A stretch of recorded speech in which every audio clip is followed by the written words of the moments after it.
Ada yang ingin mengajukan usul?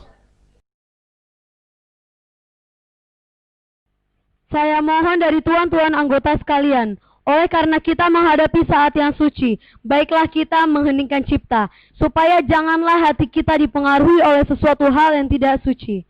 Tetapi dengan segala keikhlasan menghadapi keputusan tentang bentuk negara yang akan didirikan, dengan hati yang murni yang tidak terpengaruh oleh sesuatu maksud yang tidak suci.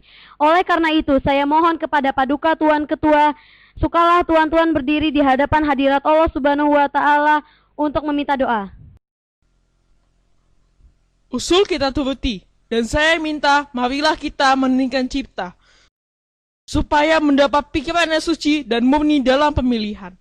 Rapat minta doa, membacakan Fatihah. Sesudah itu diadakan pemungutan suara. Hadirin dimohon berdiri. Mengeningkan cipta, mulai.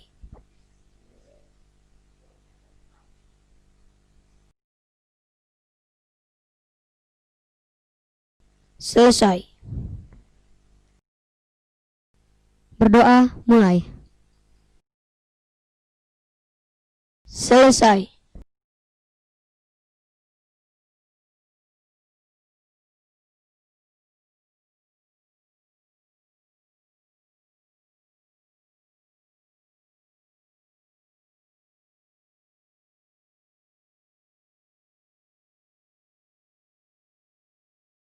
Tuan Ketua, kami sudah mengetahui bahwa ada 64 stem yang memilih Republik, ada 55 stem, Kerajaan 6, lain-lain 2, dan Blanko 1.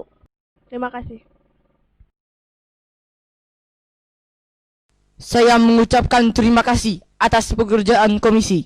Anggota sekalian sudah mendengar bahwa sudah terpilih oleh sidang Tokuritsu Junbi Casakai yang kedua kali ini, yang melahirkan 64 stem, ialah yang 55 republik, 6 kerajaan, 1 Blanko, dan 2 lain-lain. Jadi semuanya ada 64. Sudah ada ketetapan dalam waktu ini. Nanti kita akan membuat pura-pura yang sejelas-jelasnya.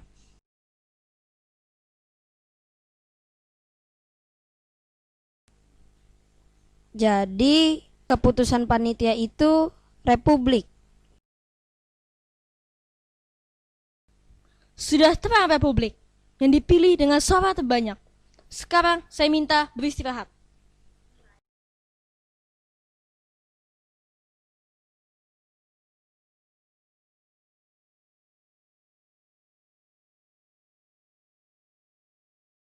Maka apabila bangsa Indonesia pada masa ini mempunyai ketinggian kehendak dan kemauan dan menjunjung tinggi apa yang angan-angankan, hendaklah sanggup pula mengakui bahwa tanah Melayu itu sebagian dari tanah air kita.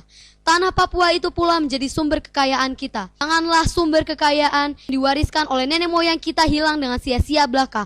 Oleh karena itu, saya setuju bahwa dalam menentukan batas halaman tanah air kita, hendaklah kita berpikir dengan sebaik-baiknya. Janganlah didasarkan pada soal apakah kita sanggup atau tidak sanggup, tetapi pula apakah akan timbul kesanggupan akan merdeka atau tidak. Terima kasih. Soal lain pula berhubungan dengan tanah Papua. Memang hal ini dalam ilmu pengetahuan, etnologi, bahasa, dan geografi ada yang menyebutkan bahwa Pulau Papua tidak masuk tanah Indonesia. Tetapi faham ini tidak hanyalah dilahirkan oleh yang mengarang buku yang bersangkutan, tetapi juga faham-faham lain yang mengatakan bahwa seluruh Pulau Papua masuk Indonesia.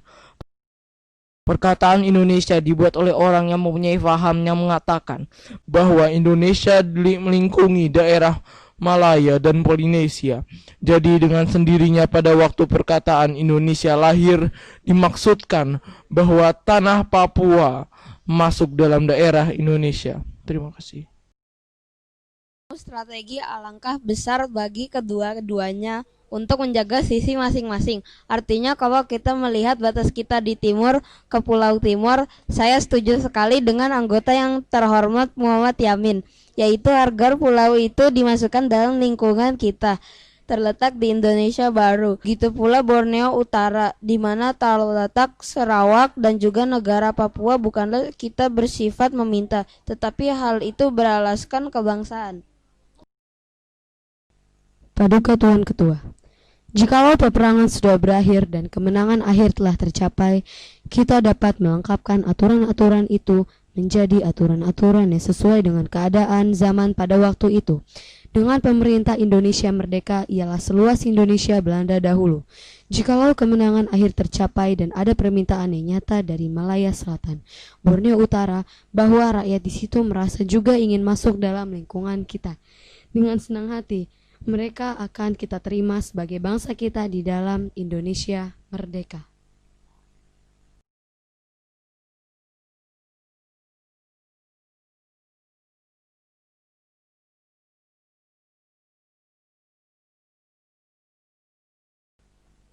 Kita akan memulai sidang BPKI kedua, tanggal 11 Juli 1945.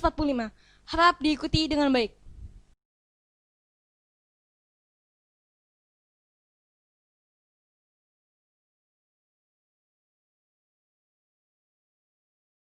Setelah mendengar pandangan dan pemikiran 19 orang anggota, maka dibentuklah 3 panitia kecil, yaitu 1. Panitia Perancang Undang-Undang Dasar yang diketuai oleh Insinyur Soekarno. 2.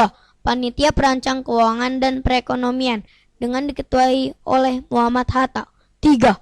Panitia Perancang Pembelaan Tanah Air dengan Ketua Abikosno Tedjokro Sujoso.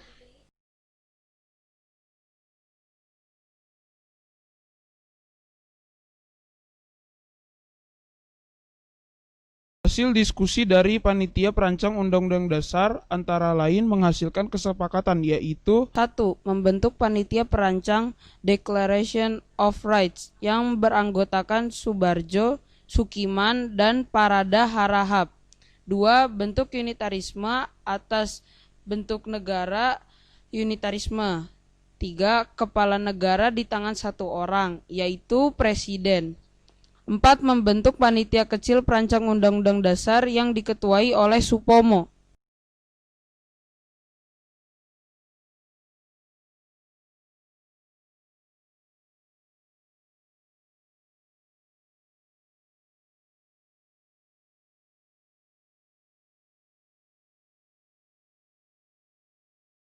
Naskah rancangan undang-undang dasar yang telah dihasilkan dari hasil diskusi kami akan diserahkan kepada panitia penghalus bahasa.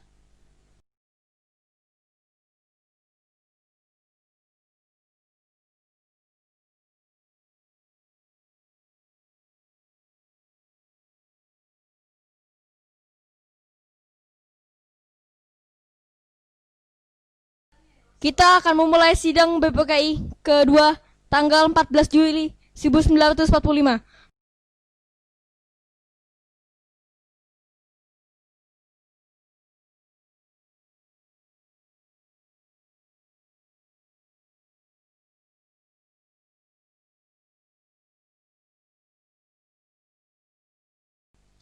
Kita akan memulai sidang BPKI kedua tanggal 15 Juli 1945.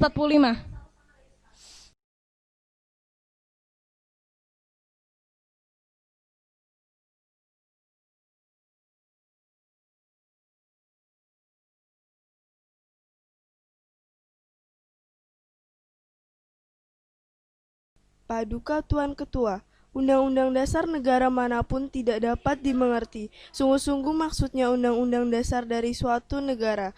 Kita harus mempelajari juga bagaimana terjadinya teks itu.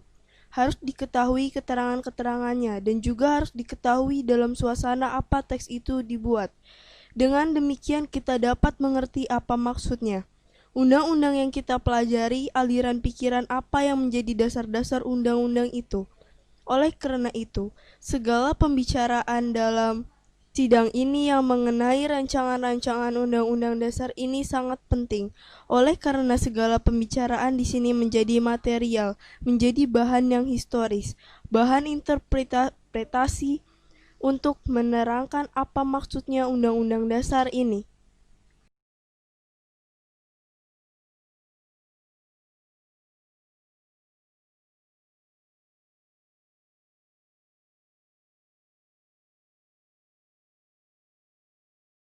Kita akan menutup sidang BPKI kedua pada tanggal 16 Juli 1945.